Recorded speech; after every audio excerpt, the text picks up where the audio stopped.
Welcome. This is James Corbett of the Corbett Report with your EyeOpener Report for BoilingFrogsPost.com. Ray Bradbury's classic 1953 novel Fahrenheit 451 tells the story of a fictional society in which books are not read but burned, and the populace is distracted by television and radio. In this dystopian world, reading books is outlawed to prevent the public from thinking independently, and firemen are employed to burn the remaining books in the quest to rid the world of all literature. Bradbury himself insists the story is about the replacement of book reading by television and other forms of media, and the effect these modern media have on reducing the level of discourse and independent thought in society. Still, the book is more commonly read more literally as an allegory for the ills of state-sponsored censorship. Ironic, then, that Fahrenheit 451 itself has been banned from school libraries numerous times over the years. 2 weeks ago at Caney Creek High School, a 10th grade English class was given Fahrenheit 451 as a reading assignment, but Diana Verm stopped after a few pages. Okay. What do you find objectionable about it? The cussing in it and then the burning of the Bible. But the burning of a lot of other books, too. Right. She complained to her father she was given an alternate reading assignment, but her dad is pushing the issue. It is ironic in the true sense of the word that a fictional book on book banning is now the target of a request to remove it from school curriculum. Less well known than these ironic acts of censorship that arise in the public school system, however, although arguably much more ominous, are the ways that the book publishing industry itself is becoming more and more concentrated in the hands of fewer and fewer media moguls. In this process, the ease with which political and governmental bodies have been able to block the publication of books that are uncomfortable to the Washington elite, and even to destroy entire print runs of tell-all whistleblower stories, has greatly increased. Simultaneously, books that fulfill a social function of rallying the populace around the flag and supporting the dominant narratives of our time, from the War on Terror to the wars in Iraq, Afghanistan, and elsewhere, are given copious attention by a fawning lapdog press. Earlier this year, Navy SEAL Chris Kyle released his autobiography, an account of his years as a sniper in combat. Published by William Morrow and Company, an imprint of Rupert Murdoch-owned HarperCollins, Kyle's title of the deadliest sniper in U.S. military history, with 150 kills to his name, glorifying the entire American military combat experience as it did, was given glowing praise and wall-to-wall media coverage in the controlled corporate press. So, we've got this new book, American Sniper. Isn't it kind of not done amongst you special operations guys to talk about your stuff? The book is a huge success and fascinating. You talk about your time as a member of SEAL Team 3. He's the most lethal Navy SEAL sniper in American history. I'm talking about Chris Kyle. He has over 150 kills in his 4 tours in Iraq. Documents it all in a brand new book that you have to get called American Sniper. Last night, he sat down with Bill O'Reilly to talk about his experiences. That the feel-good, flag-waving heroics of a Navy SEAL who brags about slaughtering Iraqis in a turkey shoot from hundreds of yards away is portrayed as wholesome family entertainment on primetime and late-night TV should come as no surprise to those who, like Bradbury, realize the stultifying, lowest common denominator effects of television as a medium. That Kyle's book is heavily promoted by the very television stations owned by the same media mogul who controls the book's publishing company should come as no surprise to those who are aware of the spider's web of connections that guarantee that 90% of the American media are owned by the same few corporations. More surprising and insidious altogether, however, are the ways that people of questionable morality, and even outright criminals, are allowed to not only flaunt their criminality in the corporate media-sanctioned books published and promoted by the big-name media moguls, but to actively profit from their admissions of guilt. Such is the case of Jose Rodriguez, an ex-CIA agent who has just released a new book, Hard Measures: How Aggressive CIA Actions After 9/11 Saved American Lives. As Glenn Greenwald notes in a recent article, particularly galling about this ode to torture is the fact that this is the same Jose Rodriguez who made the decision to destroy 92 videotapes of CIA torture practices, that numerous federal courts and even the 9/11 Commission had ordered the CIA to produce. When 9/11 Commission co-chairs Kane and Hamilton discovered the destruction, they wrote a New York Times op-ed outright accusing the CIA, and thus Rodriguez, of the criminal offense of obstruction of justice. Still, no punishment of any kind was handed down by Judge Alvin Hellerstein, who himself had ordered the CIA to produce the tapes. Now, Rodriguez is profiting from a book in which he actively and aggressively defends his decision to break the law by destroying those tapes. Still, Rodriguez is given the full court press for his new book launch, and what little pushback he gets during interviews is of the jocular, non-threatening variety that is destined to cause just enough controversy to increase book sales. So where'd you take him? So we took him to a black site. Where? Everybody knows. Why can't you say? It is Thailand. Why can't you say it? That is a secret I will take to my grave. Yeah, I but will never reveal the location. It's out there. It's all over the place.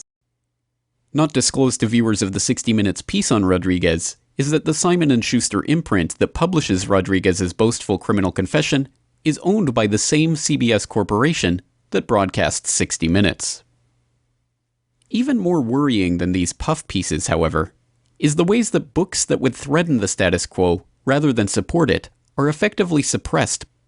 Last year, ex-FBI agent Ali Soufan attempted to publish a book critiquing the CIA's use of torture techniques in the so-called War on Terror and the decision to withhold information on two of the alleged 9/11 hijackers openly living in the US for a year before the attack, from the FBI. In return, the CIA launched an all-out attack on Soufan's book, attempting to cut and redact significant portions of the book that they called classified, but were in fact part of the public record. In perhaps the most alarming example, the Pentagon literally burned the entire first print run of Operation Dark Heart, the tell-all book of Lieutenant Colonel Anthony Schaefer, a U.S. Army intelligence officer who attempted to blow the whistle on Able Danger, a data mining program employed by the Defense Intelligence Agency, which has been alleged to have identified and let go alleged 9/11 lead hijacker Mohammed Atta 1 year before the attacks. The Pentagon has ordered the destruction of almost 10,000 copies of memoirs by a former intelligence officer involved in the Afghanistan campaign. The Defense Department called the book a threat to America's national security. A revised edition has since been published, and earlier the author, Anthony Schaefer, told RT the first version of the memoirs was banned when information backing up his claims emerged.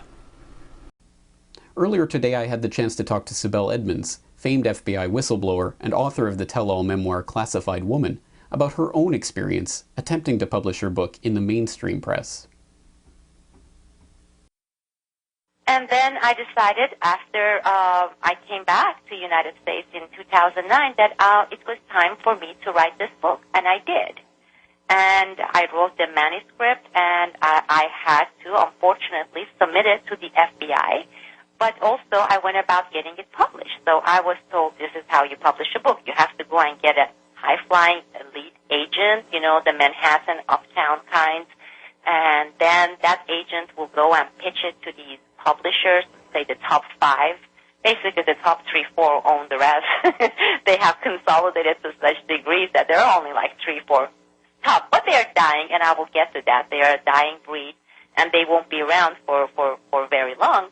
And so I wanted to investigate the environment. So without actually committing, I started getting into this, the whole arena of publication.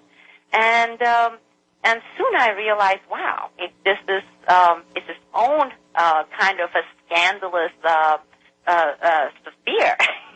The publication, as you know, is the same as the mainstream media. These are the large, big corporations-owned publication houses. They have their own politics going. They do have their connections with our intelligence agencies, and these are some of them very intimate relationships. So, and then there's also this partisanship, the partisan element. And there was, before even this woman, she didn't become my agent, of course, after this particular conversation, said, well, you need to know how to play the game. And I said, I'm not going to play game. I want to publish a book. Why are you talking about a game? She said, you know, what I'm trying to say is you've got to be more diplomatic, you know, both in terms of the party. You don't want to piss off everyone. You don't want to piss off the Democrats and Republicans.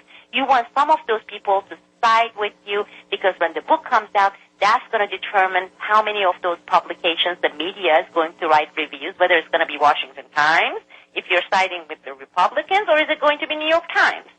And so you have to be diplomatic. And I said, you know what? Diplomatic and whistleblowers, they're like oxymorons to me. Because if you're a diplomatic person, you wouldn't blow the whistle in the first place. You go and make yourself a really nice, cushy career, and you join the criminal cabal. It is ironic that it has been 6 centuries since Johannes Gutenberg invented the movable type printing press, freeing the masses to access the printed word for the first time. And we are once again at a spot where the printed word can be so thoroughly controlled and restricted. However, thanks to the internet and print-on-demand technologies, our own version of the Gutenberg Revolution, the self-publishing industry is not only a viable alternative for suppressed and dangerous works, but often the only outlet for books that truly challenge the status quo. And now, as we edge closer to the nightmare dystopia of Bradbury's 451, we must ask whether those brave souls who dare to challenge this system of control toil in vain to bring this information to the public. Because ultimately, if the efforts of whistleblowers and truth-tellers like Sibel Edmonds go unrewarded, even this last hope for circumventing the systems of state censorship may be squelched out of existence, not by force, but by the apathy of a public that is more content to be distracted by entertainment than to stand up for the public's right to know. This video is brought to you by the subscribers of BoilingFrogsPost.com. For more information on this and other topics, please go to BoilingFrogsPost.com. For more information and commentary from James Corbett, please go to CorbettReport.com.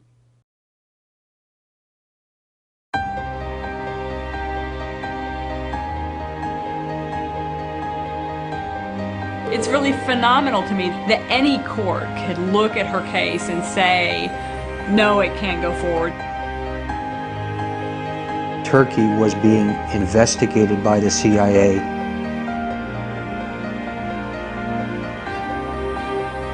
It may have been a front for the U.S. intelligence service.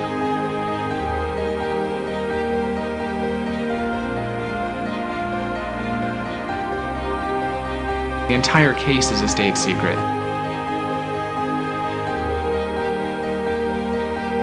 That's what this whistleblower network is about. It's saying enough is enough.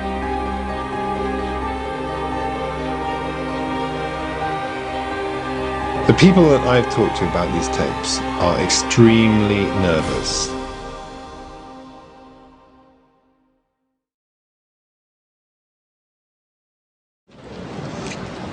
Today, we are facing despots who use national security and classification to push everything under a blanket of secrecy.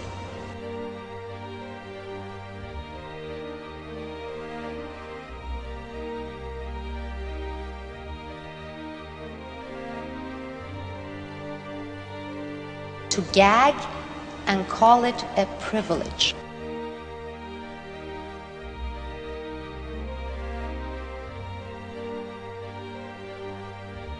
Unless we recognize these attacks for what they are and stand up and speak out, no, shout out against those despots in government,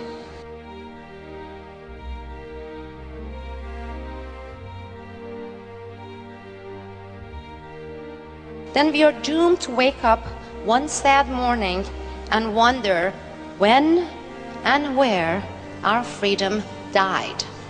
Thank you.